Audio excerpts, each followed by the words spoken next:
Joining me now today is a very special guest to look at the social and economic costs of the lockdown and through COVID-19. I'm joined by Abhijit Banerjee, Nobel laureate 2019 joins me. I appreciate your joining us, Professor Banerjee, from there at MIT. Absolutely. Thank you very much. My first big question to you, Professor Banerjee, is quite simply this. As we see these waves upon waves of migrants from different parts wanting to return back to their villages, are you at all surprised with the desperation that people are showing to go back home?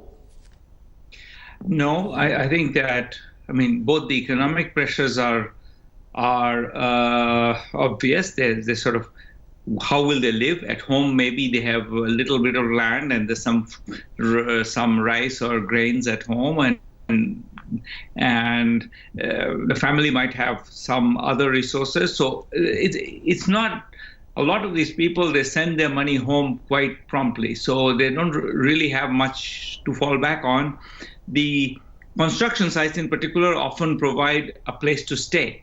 So if the construction sites are closed, I don't know where they're going to stay. A lot of them sleep in, under the truck. But if the truck is now locked up, then they don't sleep under the truck. If they sleep in the construction site, if the construction site is closed, then they don't sleep there. And I think the initiative to kind of create a confidence building move where you set up comfortable places for them to stay. That might be.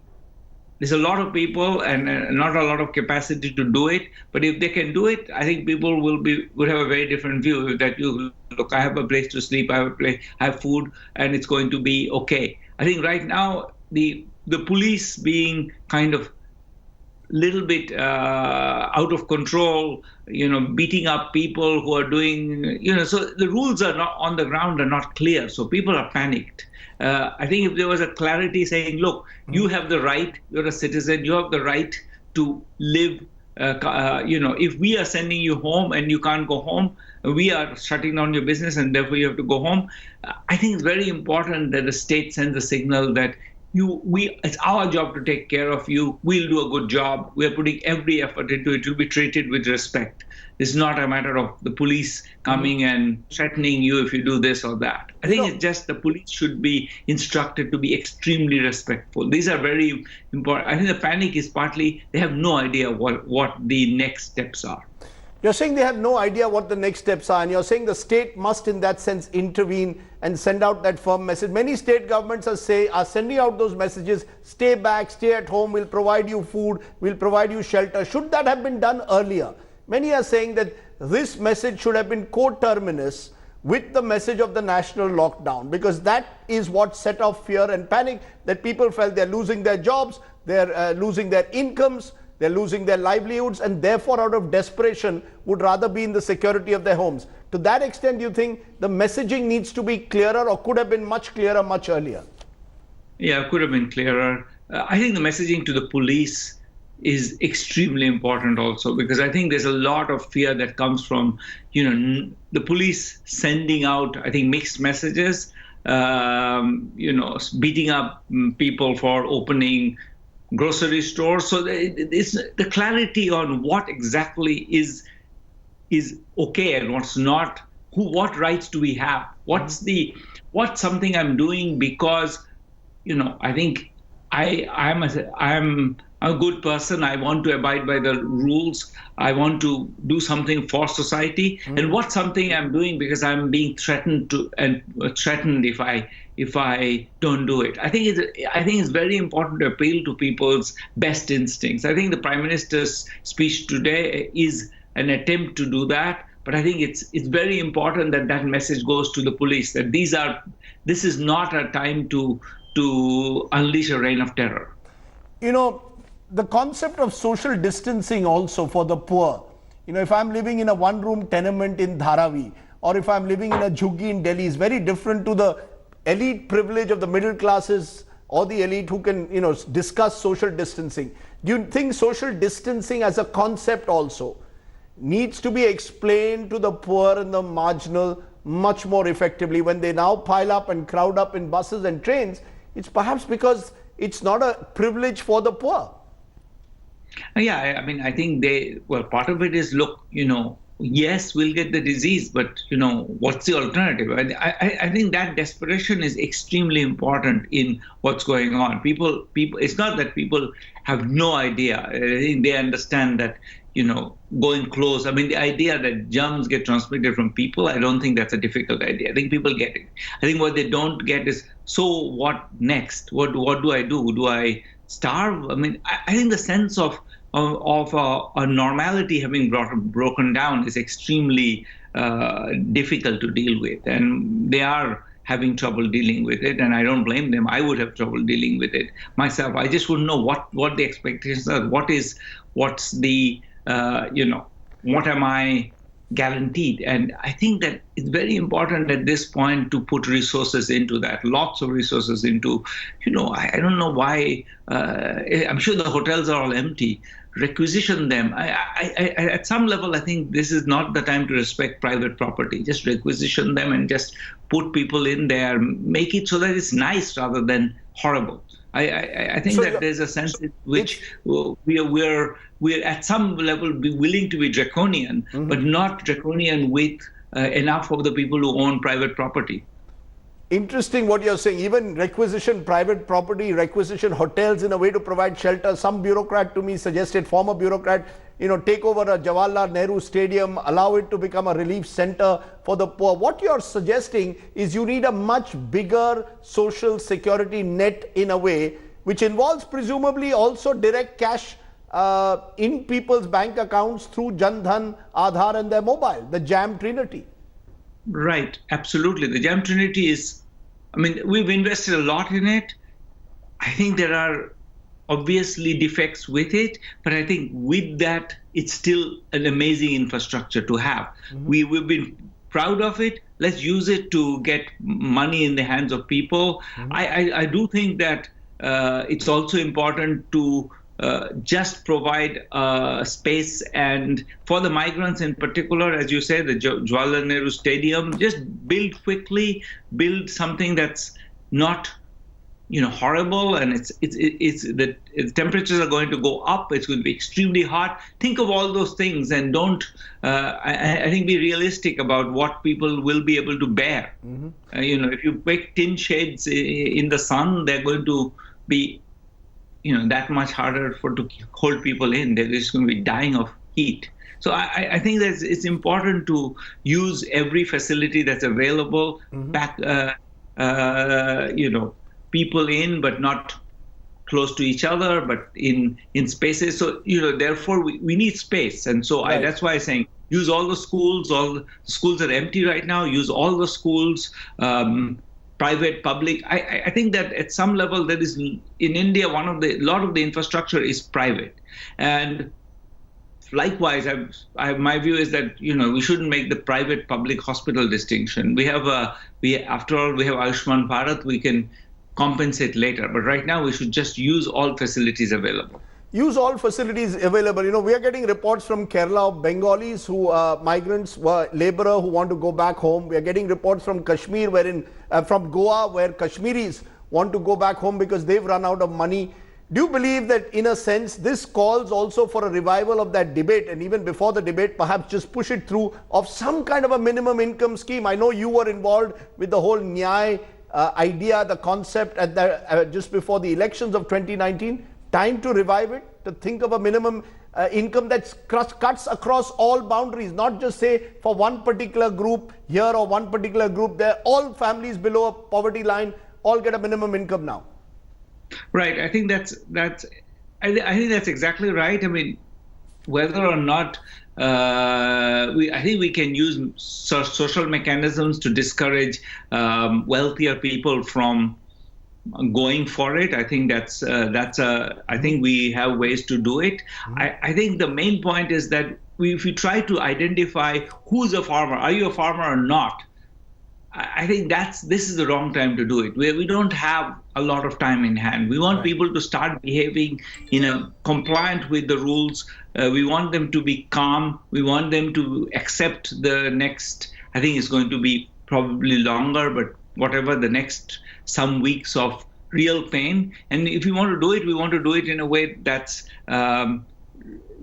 we don't want to be right now trying to identify, are you eligible or not? That's a question that we want to avoid. We want to just offer everybody something. And I think the PDS system, I don't see why every state doesn't just make it all 100% free.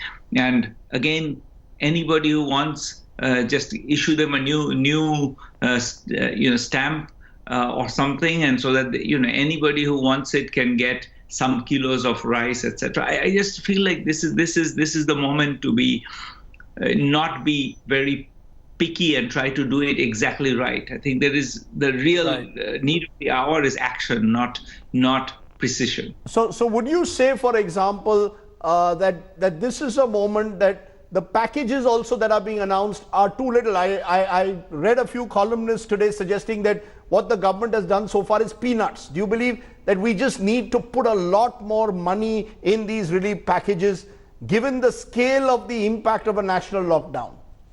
Yeah, I think, and even from a purely macroeconomic point of view, I think that makes sense. I think the economy is going to go into a tailspin. The US has just agreed to spend $2 trillion to essentially shore up the economy, because otherwise, they're predicting that the US economy will shrink by 25% in this quarter. That's a Goldman Sachs prediction. I don't know whether it's how precise that is, but if we have anything like that, it's going to be very hard to revive. We want just macroeconomic sense at this point demands that we spend more money. I don't think we need to be. There's any gains from being pusillanimous. We can sit on the money we have, but we'll see everything disappear. This is the time to spend. There are farmers, of course, who are harvesting in parts of the country, Professor Banerjee, but it's the urban poor who seem to be hurting most, the daily wage laborers, those who work in the informal sector. Has this been a class which has been ignored for much too long? I know a lot of your studies have focused on them. Are they the most vulnerable in a way to this lockdown and the complete disruption in their lives? I think they are very vulnerable to the fact that they might both lose their livelihoods and their lives, because I think the urban slums are going to become, if I had to predict where some hot spots would be, it will be one of those places, because it's just very hard to have, if any infection goes there, they'll spread. I just don't see a way. Your toilets, they are not cleaned very well, they are shared. This is just a way to get a lot of these, you're getting all these surfaces which you have to touch, and the germs need to live on surfaces for 3 days. I just feel that there is a sense in which we need to both think of these people having lost their livelihoods, they lose their lives as well. That's really catastrophic. On the other side, I do think that we underestimate how closely the rural economy is tied to the urban economy. A lot of these people send money back home. That's precisely why they're panicked, is that they actually have sent their money back home already, and they don't have cash. They've been paid, but they don't hold on to a lot of cash. They send it back home. A lot of the transmission from urban India to rural India happens to migrants' remittances. And these remittances are going to be gone. They're gone. So I think the rural economy will start hurting fast. You're saying in the short term, provide therefore cash in people's hands and provide as much as possible cash and food.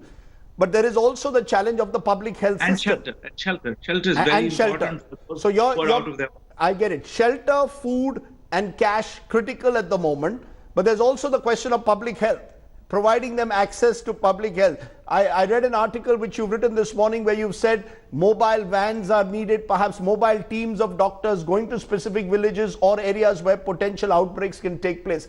Therefore, that calls also for an increased investment, presumably, Professor Banerjee, in public health, something which this country has often ignored. I think in the long term, I think one lesson we take away from this is that we have really our infrastructure isn't there. We really can't deal with such things. I think, if we escape with anything other than a massive tragedy, we'll be very lucky, but we should not take that as a lesson that we'll escape the next time. I think we should be, I hope we escape. It breaks my heart to think about the alternative, but I don't know that we will. And I think we need in the longer run, we need investment. Right now, I think what we need is not investment as much as investment. Yes, we should buy ventilators if we can get them, but the world market for ventilators is we should get anybody who can manufacture ventilators to manufacture them as fast as possible. Right. My guess is that even if this lockdown actually works, we're still going to get a massive increase in the number of people who will need to be put on ventilators. And so I think we should try to get them out, and hopefully what's going to happen, the most optimistic scenario is that the infections are going to be clustered. And so we can actually, and the clusters will be different over time. So maybe in Dharavi at this point and in somewhere else, say 2 weeks later, so that we can move the resources around to deal with it. We should think of it as, that's why I was talking about the mobile teams. I think it's very important. The best case scenario is in a sense where we don't have one unified catastrophe all at once, in which case we just don't have the resources to the healthcare. There's one other concern, Professor Banerjee, the gap between, let's say, the states which are perhaps better prepared, in most of them down south, and those in the north, the traditional Bimaru states. Does that worry you? Particularly as we see this interstate migration, the growing divide between South and North going ahead?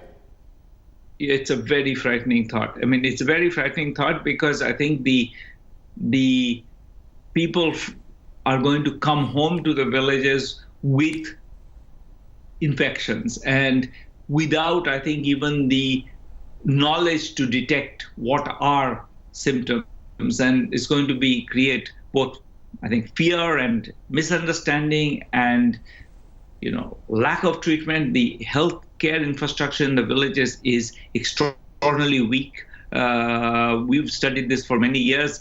Most of the people practicing medicine don't have medical qualifications. And for them, this particular new condition is just a mystery. So I think we need to start training, providing video trainings to all the kind of the rural healthcare providers, whether or not they have medical degrees. We should try to sort of enroll them, and so that and the important thing is not that they can cure it. There's no cure, but they can at least identify hotspots. They can say, this is where I'm seeing a lot of people with high fever and breathing problems. So you're saying spread awareness. Am I correct? That we need much greater awareness. You're worried about the nature of awareness, given the sharp income divides in a country like ours, the geographical divide I just spoke of. We need much greater awareness, presumably a massive awareness program now.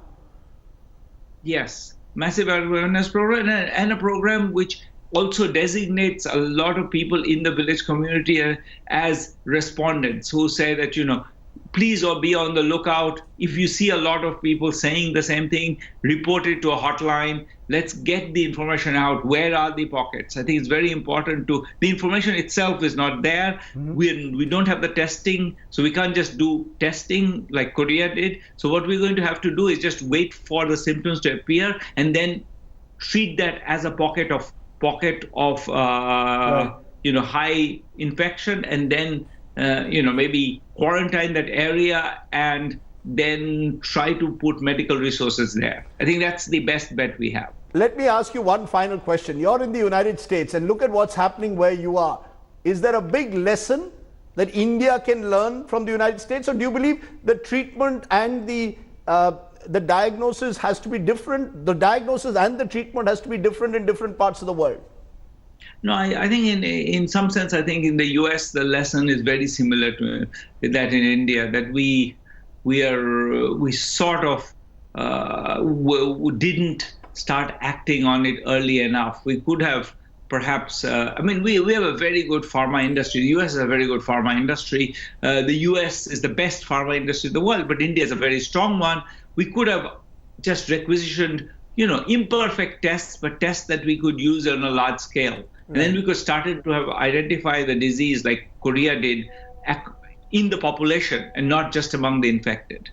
Right. In conclusion, Professor Banerjee, if there is one immediate piece of advice that you want to give, I know you've given a lot in the past 15-20 minutes, but if there's one top priority, does it come back to what you told me? Food, cash, and shelter for the urban poor or the poor in general must now be prioritized, and sensitizing the police.